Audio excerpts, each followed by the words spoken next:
மத்திய அரசு கொண்டு வந்த வக்பு திருத்த சட்டத்தை திரும்பப் பெற வலியுறுத்தி தமுமுக சார்பில் பேரணி மற்றும் பிஎஸ்என்எல் அலுவலக முற்றுகை போராட்டம். 1200க்கும் மேற்பட்ட இஸ்லாமியர்கள் பங்கேற்பு. வக்பு திருத்த சட்டத்தை அமல்படுத்தி வக்பு சொத்துக்களை அபகரிக்கும் நோக்கில் மத்திய அரசு கொண்டு வந்த வக்பு திருத்த மசோதாவை திரும்பப் பெற வலியுறுத்தி நாடு முழுவதும் இஸ்லாமிய அமைப்பினர் தொடர் ஆர்ப்பாட்டத்தில் ஈடுபட்டு வருகின்றனர். நாடாளுமன்ற இரு அவைகளிலும் எதிர்க்கட்சிகள் மற்றும் இஸ்லாமிய இயக்கங்களை எதிர்ப்பை மீறி கொண்டு வரப்பட்ட வக்பு திருத்த சட்டத்திற்கு எதிராக உச்சநீதிமன்றத்தில் தாக்கல் செய்யப்பட்ட வழக்குகளை விசாரித்த உச்சநீதிமன்ற வக்பு திருத்த சட்டத்திற்கு இடைக்கால தடை விதித்துள்ளது.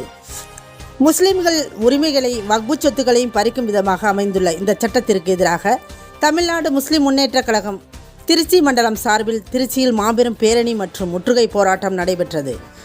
திருச்சி ஜங்ஷன் ரயில் நிலையம் சாலையிலிருந்து தமுமுக மாநில பொதுச் செயலாளர் அப்துல் சமத் தலைமையில் திருச்சி, புதுக்கோட்டை, கரூர், பெரம்பலூர் மற்றும் அரியலூர் மாவட்டங்களைச் சேர்ந்த 1200க்கும் மேற்பட்டோர் பங்கேற்று பேரணியாக வந்து பிஎஸ்என்எல் அலுவலகம் அருகில் முற்றுகை போராட்டத்தில் ஈடுபட்டனர்.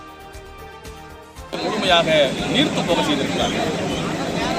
வக்பு வாரியத்தின் மூலமாக சொத்துக்களை பாதுகாக்கக்கூடிய உரிமையை அரசியல் சாசன சட்டம் 26 பிரிவு இந்த நாட்டில் வாழக்கூடிய சிறுபான்மை மக்களுக்கு வழங்கியிருக்கிறது.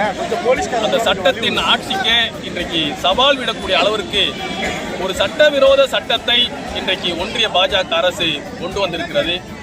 இதை எதிர்த்து இந்த சட்டத்தை ரத்து செய்ய வேண்டும், திரும்ப பெற வேண்டும் என்ற கோரிக்கையை வலியுறுத்தி நாடு முழுவதும் தொடர் போராட்டங்கள் நடந்து கொண்டிருக்கிறது. அதனுடைய ஒரு பகுதியாக தமிழ்நாடு முஸ்லிம் முன்னேற்றக் கழகம் இன்றைக்கு நாடு முழுக்க போன்ற ஒன்றிய அரசினுடைய அலுவலகங்களை முற்றுகையிடக்கூடிய போராட்டங்களை நடத்தி கொண்டிருக்கிறோம். இதில் ஒரு நம்பிக்கை அளிக்கக்கூடிய ஒரு விஷயம், உச்சநீதிமன்றம் தான் இந்த நாட்டில் பாதிக்கப்படக்கூடிய மக்களுடைய கடைசி நம்பிக்கையாக இருக்கிறது. அந்த நம்பிக்கையை காப்பாற்றக்கூடிய வகையில் உச்சநீதிமன்ற அமர்வு தலைமை நீதி தலைமையிலான அந்த அமர்வு ஒரு இடைக்கால தடையை வழங்கியிருப்பதை நாங்கள் வரவேற்கின்றோம். அது நேற்றைய தினம் 15ஆம் தேதி வரை நீடிக்கப்பட்டிருக்கிறது. உச்சநீதிமன்றத்தை முழுமையாக நம்புகிறோம். இது ஒரு சட்டவிரோத சட்டம். இந்த சட்டம் நடைமுறைக்கு வந்தால் நாட்டினுடைய அமைதி கெடக்கூடிய ஒரு மிகப்பெரிய ஆபத்து இருக்கிறது. சிறுபான்மையினுடைய வழிபாட்டு தலங்கள் பறிக்கப்படக்கூடிய ஆபத்து இருக்கிறது.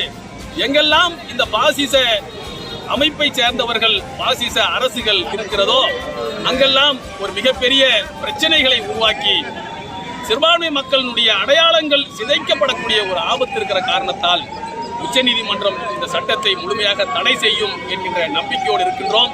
இந்த சட்டம் முழுமையாக திரும்ப பெறும் வரை, ரத்து செய்யப்படும் வரை நாடு முழுக்க போராட்டங்கள் ஓயவே ஓயாது. போராட்டங்கள் தான் இந்த சமுதாய மக்களுடைய உரிமைகளை பாதுகாக்கும்.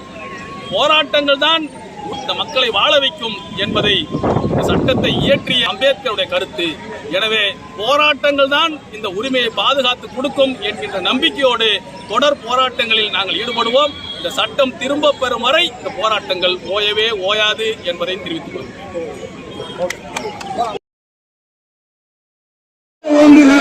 சமுதாய ஒற்றுமை வாங்குகிறே, நீங்குகவே நீங்குகவே நீங்குகவே நீங்குகவே, மதவெறி பாசிசம் நீங்குகவே, மதவெறி பாசிசம் நீங்குகவே, ஓங்கி செல்வோம் உறக்கச் செல்வோம், ஓங்கி செல்வோம் உறக்கச் செல்வோம், ஒன்றே குலம் ஒருவரே தேவன், ஒன்றே குலம் ஒருவரின் போராட்டம், இறைவன் சொத்தினை காக்க நடத்தும் எழுச்சி மிக்க போராட்டம், முற்றுகை முற்றுகை தமுமுக நடத்துகின்ற சவால் நிலைய முற்றுகை,